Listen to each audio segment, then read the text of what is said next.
So I have been reading a thesis by Yasir Al-Qadi. The title of the thesis is Reconciling Reason and Revelation in the Writings of Ibn Taymiyya, an analytical study of Ibn Taymiyya's Dar al-Taraddud. Basically, Ibn Taymiyya was an Hanbalite theologian of a particular era in around 12th, 13th century. So the way Yasir al-Qadi locates him in the particular historical epoch, the epoch was very interesting. Not interesting, I would say the epoch was very tumultuous in terms of the changes and challenges which existed in those times. Tumultuous in the sense that the Muslim civilization was somehow decadent, and there, in the sense, there were various forces of history when you included Mongol invasions on the one side and the evolution of Islamic thought, which had from the time of Prophet to the time of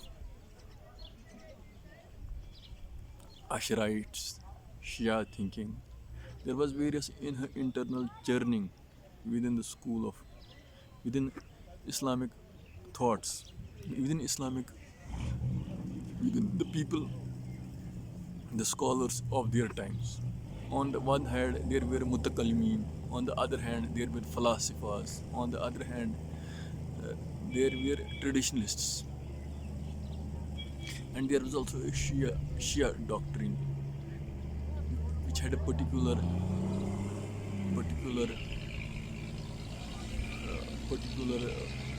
theological construct of imamate, which they had somehow invented or created. So with this background, Yasir al-Qazi somehow locates Ibn Taymiyyah. But the main thesis of Yasir al-Qadi is that we can say the contribution, or we can say the originality of Ibn Taymiyyah was that he wanted to defend the pristine or the canonical sources, canonical texts or of revelation in the original form, and defending the traditional interpretation or the classical interpretations against the volley of what I should say attacks. Not only attacks, you can also say how the reinterpretations of scripture in the light of Greek scholarship, in the light of Hellenistic school, in the light of Tasawwuf, in the light of Kalam theologians, how these different schools of thought had not only intermingled, assimilated with the traditional school, the main proponent of which was Asharite theology or Asharite school of theology. So, what Ibn Taymiyyah felt as his job or as his inner duty was to somehow give us an interpretation of scriptures which is undiluted, which is uncorrupted, and in the process he had tried to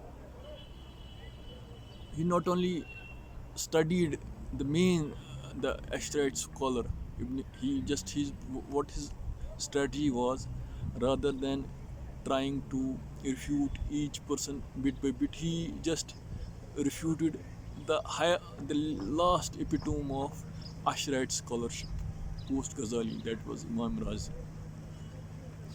So what he did was that before we have to go what he did, you have to see the debate of existence of the akal and nakal debate. The akal and nakal debate meant that if you have to accept or reject something, what should be supreme, whether rationality or whether revelation. In case of Asharites, the one of the propounders of which was Imam Razi in his later stages. Earlier, Ghazali also included. So, so even though Ibn Taymiyyah not only critiqued Ghazali, he also critiqued Ibn Sina, that he was influenced by a certain Hellenic school and he interpreted revelation accordingly. So in Akal and Nakal debate, what Asharites were of the opinion that Akal and revelation cannot be contradictory. What is in revelation or Nakal? It has its own, it has its concurrence, or somehow you can somehow find the veracity of revelation in the rational mode of thinking. So they should not be contradictory. But the question was when and where they will be contradicting each other. So what should we take? So according to Imam Razi, he said that rationality should not be, because the idea of rationality being contradictory to revelation is contradictory in itself.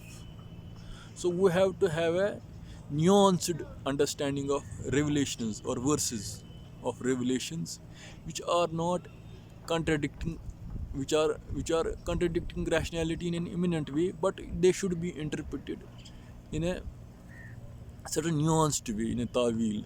So what he wanted to say that the knuckle had to go into background in defense of an akal. So this approach, or this was one thing.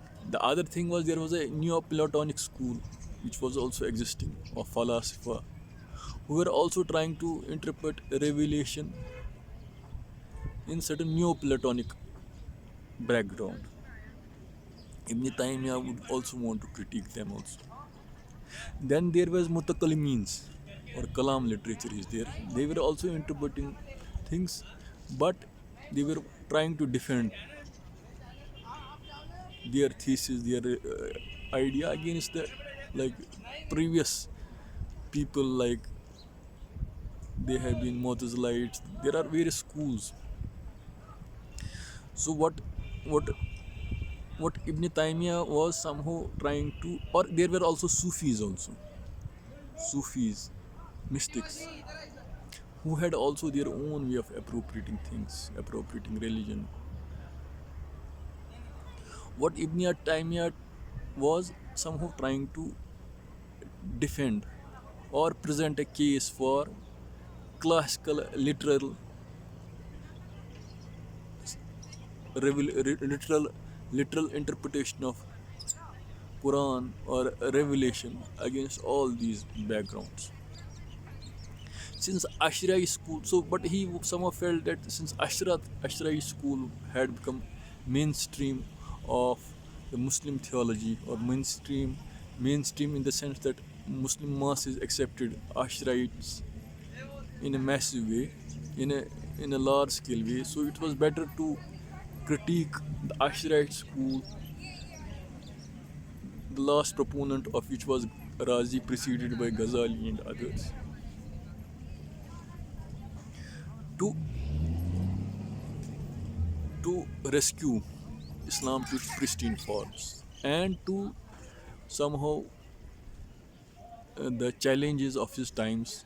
He felt that those challenges can be addressed in those very ways.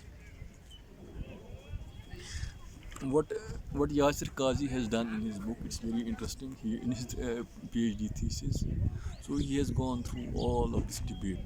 of how these people, how Ibn Taymiyyah has gone through the journey.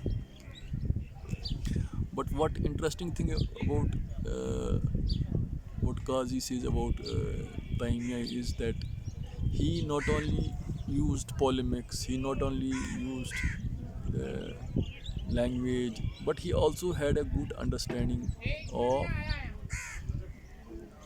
rationality, logic, akal. Even to say that he was against rationality is wrong, because the dome of scholarship on which the edifice on which he just defended or rejected the other school was also rationality in some sense. So his answer to Razi is a 10-volume epitome, which I did, of rebuttal, in which he uses all canons of scholarship, whether Islamic, whether rational, whether scriptural, to defend his position. And interestingly, his analysis or his way of approaching things had it did appeal masses, or it did appeal a lot of people after time, post time.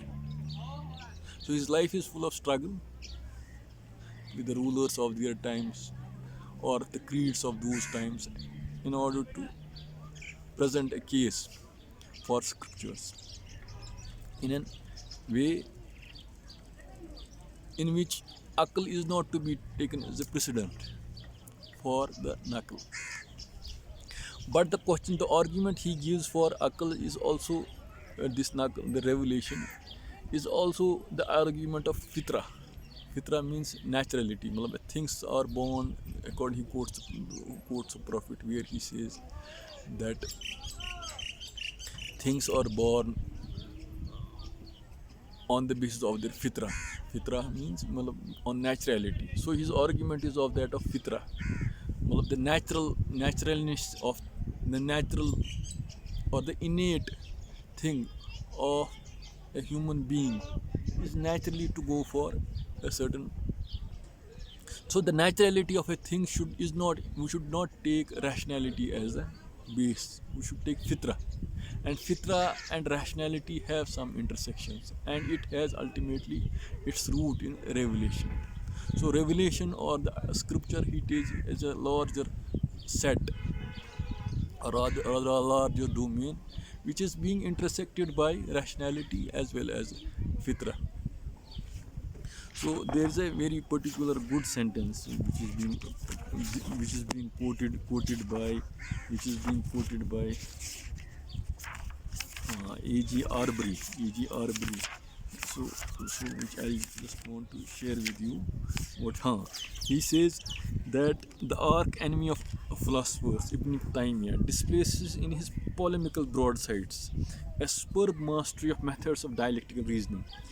Ibn Taymiyyah proved himself more of an apologist for rationality of his own tradition than a polemist against the use of rationality. So, in a sense, you cannot say even in his later one of his works, Ar-Raddul Falsafa, in which he tries to demolish Greek philosophy, but that also is within the domain of rationality also. So he is somehow, according to, he's a polemist, apologist of his pristine school of Islam against the later influences of Ash'arites, Ash'arites,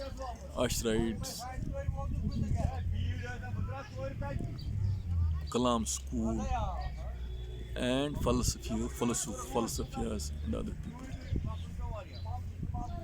So the point he is also, when he critiques what I should say, he also critiques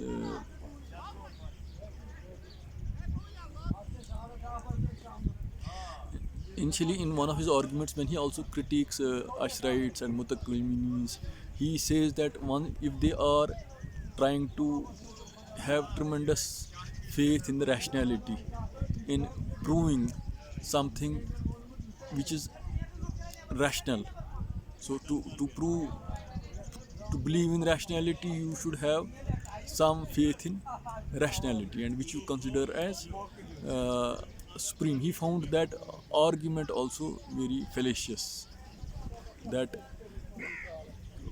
for the sake of ultimate. So he said that the Kalam school and other, when they thought that they gave rationality and rationality precedence, so they were also inadequate in a fundamental way. Rationality as a school of thought to understand revelation in its ultimate sense is somehow flawed, because rationality has its own limits by the rules of rationality. So to sum up, I would like to say, I would summarize the work of Yasir Allah Qadi's thesis in a very way, that the journey of Ibn Taymiyya in his times was very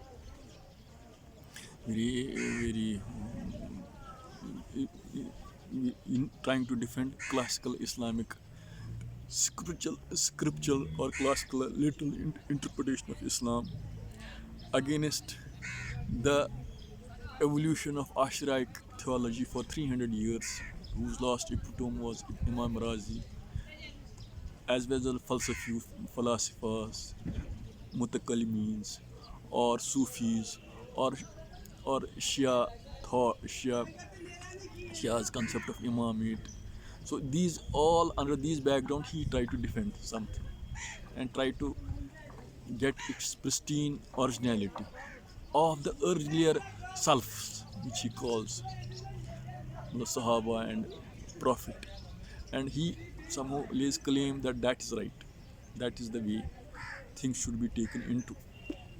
But but how he goes or arrives at that is using all tools of rationality, scholarship, even Islam, and whatever tools he had. So even if you cannot say he was rejecting them, so the way he arrived at what he had or he defended them was through the available philosophy, literature. He somehow swam, he went through all the things, he somehow to arrive at what his things, what his primal thesis was, which somehow resonated or reverberated very much and created its own school of thought, which has its echo in our times also, in 20th and 20th century. So thanks for this. This is what I wanted to say after reading this thesis. Thanks.